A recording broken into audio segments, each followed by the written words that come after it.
Hello दोस्तों, नमस्कार। स्वागत करता हूं अपने इस चैनल LPMS क्लासेस में। तो दोस्तों, आज हम पढ़ने वाले हैं वैदिक कालीन शासन व्यवस्था की रूपरेखा पर प्रकाश डालिए। ये इसके बारे में हम आज पढ़ेंगे। ठीक है दोस्तों, तो हमारे इस study point with LPMS channel को सब्सक्राइब कर लेंगे, जिससे कि आने वाले वीडियो सबसे पहले आपके पास पहुँचे। तो आइए दोस्तों, आगे देखते हैं। वैदिक कालीन शासन व्यवस्था। तो वैदिक कालीन शासन में आर्य जाति का राज्य की शासन व्यवस्था का अर्थ श्रुति के द्वारा प्रतिपादित राज्य शासन व्यवस्था ही है। इस समय से साहित्य से हमें 8 निम्नलिखित प्रकार के राज्यों का आभास मिलता है। पहला साम्राज्य, दूसरा भोज्य, तीसरा वैशाज्य, चौथा महाराज्य, पांचवा अधिपत्यज्य और छठा सामंत पर्यायी और सातवां पारमेष्ठय राज्य और आठवां स्वराज्य शासन। तो इन 8 को एक एक करके देखते हैं। पहला है साम्राज्य। यह सबसे प्रथम साम्राज्य है, किंतु यह आधुनिक काल के साम्राज्य जैसा नहीं था। इस समय दूसरे राज्यों द्वारा परास्त करना, उनको अपना मानदिक बनाना तथा उनको आर्य विधान देकर उसके अनुसार राज्य चलाने का आदेश देना राज्य के कर्तव्य थे। दूसरा भोज्य। यह दूसरा राज्य शासक है। इसके 2 अर्थ मुख्यतः होते हैं।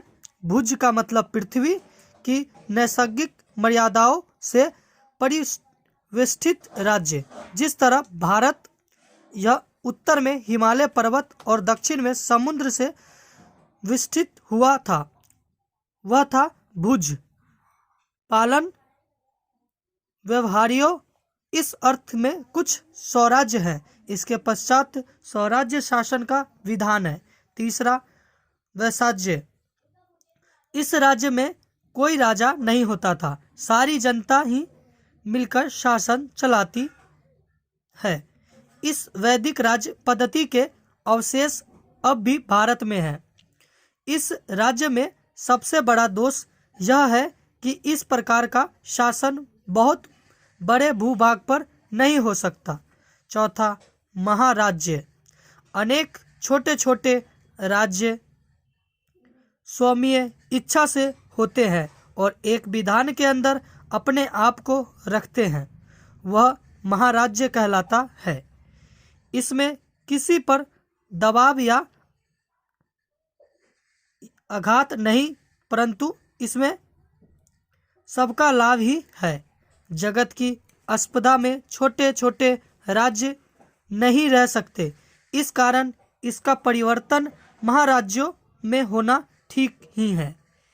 इसी प्रकार परिवर्तन होते होते समुद्र पर्यटन पृथ्वी का एक विशाल महाराज्य हो सकता है, और यदि इसमें स्वार्थ न बढ़ा तो सबको अत्यंत सुख भी प्राप्त हो सकता है।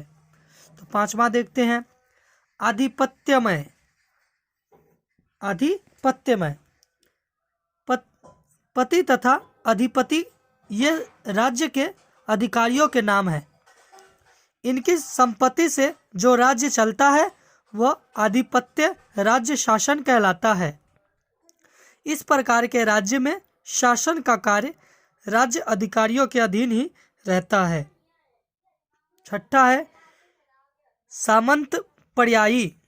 सामंत पर्यायी इस प्रकार के राज्य का शासन सामंतों के अधीन रहता है। इस कारण इस शासन का यह नाम बड़ा सामंत मांडलिक राजाओं का नाम है, जिनके अधीन यह शासन रहता है। 7वां पारमेष्ठय राज्य। परमेष्ठय नाम प्रजापति का है, परमेश्वर का यह नाम है। सब पर परमेश्वर का राज्य शासन है। यह जानकर इसके अनुकूल अपना राज्य शासन चलाना है। सामंत राज्य हो अथवा अदिति मंडल का राज्य हो, यदि वे परमेष्ठय राज्य को सर्वोपरि मानकर अपना राज्य चलाएंगे तो यह निर्दोष हो सकता है। वैदिक काल में ऐसा भी होता था।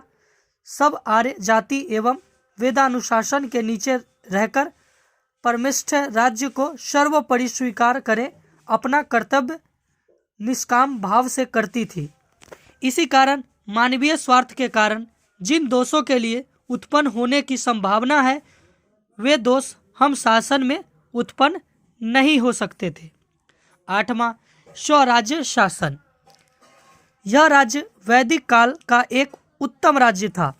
आज भी इसी स्वराज्य का प्रयोग हम करते हैं, परंतु यह स्वराज्य है और आजकल का स्वराज्य नहीं। इस स्वर भेद के कारण जो विधान भेद और अनुशासन भेद होता है वह बड़ा भारी है, परंतु संक्षेप में स्वराज्य में स्व की शुद्धि पर अधिक ध्यान दिया जाता है और स्वराज्य में शासन के अधिकार अपने अधीन रखने के लिए विशेष यत्न होता है। वैदिक काल में इस नियमों का पालन अहिंसा, सत्य, असत्य, ब्रह्मचर्य, अपरिग्रह आदि की शिक्षा गुरु से ही दी जाती थी। आगे देखते हैं राज्य और राजा के बारे में। ऐसा अनुमान किया जाता है कि प्रारंभ में सैनिक नेता प्रत्येक राज्य का राजा बना होगा। उसकी वीरता, शौर्य तथा योग्यता के कारण उसके साथियों ने उसको बड़ी प्रसन्नता से अपना राजा स्वीकार कर लिया हो। प्रारंभ में छोटे छोटे राज्य थे। आर्यों के एक समूह में बस जाने के पश्चात छोटे छोटे उप समूहों में विभक्त हो जाया करता होगा एवं उस समूह का एक गांव बस जाता होगा। यह भी होता होगा कि एक गांव में निवास करने वाले सब आर्य प्रायः एक ही कुल के लोग हों। उस कुल का सर्वोच्च पुरुष उस गांव का मुख्य पुरुष या राजा माना जाता होगा। फिर धीरे धीरे ऐसे अनेक गांव मिलकर राज्य बन गया होगा। इस प्रकार राज्य का आकार और विस्तार बढ़ता रहा होगा। ऋग्वेद के समय गांव को ग्राम या विश्व और विश्व के समूह को जन कहते थे। विश्व का स्वामी विश्वपति और जन का स्वामी जनपति कहलाता था। आगे देखते हैं दोस्तों सभा और समिति। राजा को शासन प्रबंधन में सहायता देने के लिए दो प्रकार की संस्थाओं का विकास हुआ। इसमें एक सभा के नाम से प्रसिद्ध हुआ तथा दूसरी समिति के नाम से। राजा इसका प्रधान होता था। जो राजा अपने कार्यों को उचित ढंग से नहीं कर सकता था उसको अपने राज्य से हट जाना पड़ता था। कुछ ऋचाओं से ज्ञात होता है कि उनको अपने राज्य से निर्वासित भी कर दिया जाता था। जब राजा अपने कर्मों पर पश्चाताप कर लेता था तो लोकमत उनके पुनः आसीन कर दिया जाता था, तो उसको फिर अपने राज्य में बुला लिया जाता था और राज सिंहासन पर पुनः आसीन कर दिया जाता था। वह सब विश्व की इच्छा से होता था।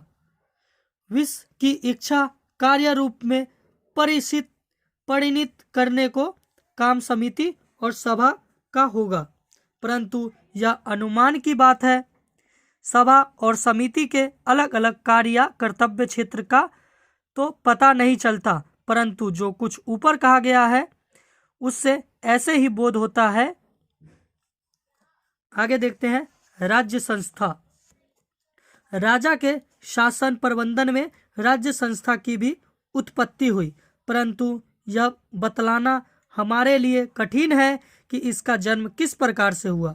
परंतु कुछ भी हो, इस समय में राज्य संस्था अवश्य थी। आगे देखते हैं आय के साधन क्या थे। उस समय आय जो थे उनकी क्या साधन थे। इस समय राजा की आय के साधन निम्नलिखित थे। कृषि कर, चुंगी तथा टैक्स यही थे। तो कृषि कर जो था वो पैदावार का 1/6 भाग किसानों को कर के रूप में राजा को देना पड़ता था और चुंगी तथा टैक्स जनता को चुंगी तथा टैक्स के रूप में भी कुछ रुपया देना पड़ता था। वैदिक काल के शासन के विषय में हमको प्राचीन ग्रंथों तथा वेदों से ज्ञात होता है कि आर्य लोग ग्रामों से लेकर नगरों तक प्रबंध में अपने बीच में सबसे विद्वान व्यक्ति को अपना स्वामी चुन लेते थे और फिर उसी के कहने पर चलते थे। यदि उसका मुखिया या राज नियमों के अनुसार नहीं चलता था तो उनको भी पद से हटा दिया जाता था और उनके स्थान पर दूसरा मनुष्य चुन लिया जाता था। राजा अपने मंत्री की सम्मति से राज्य करता था। राजा तथा उनके कर्मचारियों नियम के अनुसार चलते थे। जो नियम भंग करते थे उनको कड़ी सजा दी जाती थी। राजा का मुख्य धर्म प्रजा का हित और उनके सुख की सामग्री एकत्रित करना था। राजा की सहायता के लिए 3 सभाएं थी, जिनमें पुनः विद्वान सदाचारी धार्मिक पुरुष ही सभासद होते थे। यह सभाएं क्रम से विद्या, धर्म और राज्य का प्रबंध करती थी। तो दोस्तों, आशा करता हूँ कि हमारे द्वारा जो ये आपको प्राचीन भारत का राजनीतिक इतिहास जो टॉपिक है, इसमें से पहला क्वेश्चन कराया गया है, वैदिक कालीन शासन व्यवस्था की रूपरेखा के बारे में पढ़ाया गया है। आशा करता हूँ आपको समझ में आया होगा। अगर किसी भी प्रकार का कोई डाउट है तो हमारे वीडियो के कमेंट बॉक्स में जाकर अपने डाउट को क्लियर कर सकते हैं। और दोस्तों, अगला किस टॉपिक पे वीडियो चाहिए उसके लिए कमेंट कर सकते हैं आप। और आपको कैसा वीडियो लगा यह भी बताएं, जिससे कि हमें और भी मोटिवेशन मिले और भी अच्छी अच्छी चीज़ें आपके लिए लेकर आए। तो दोस्तों, मिलते हैं नेक्स्ट वीडियो में। तब तक के लिए आप अपना ध्यान रखिए। Thank you. जय हिंद।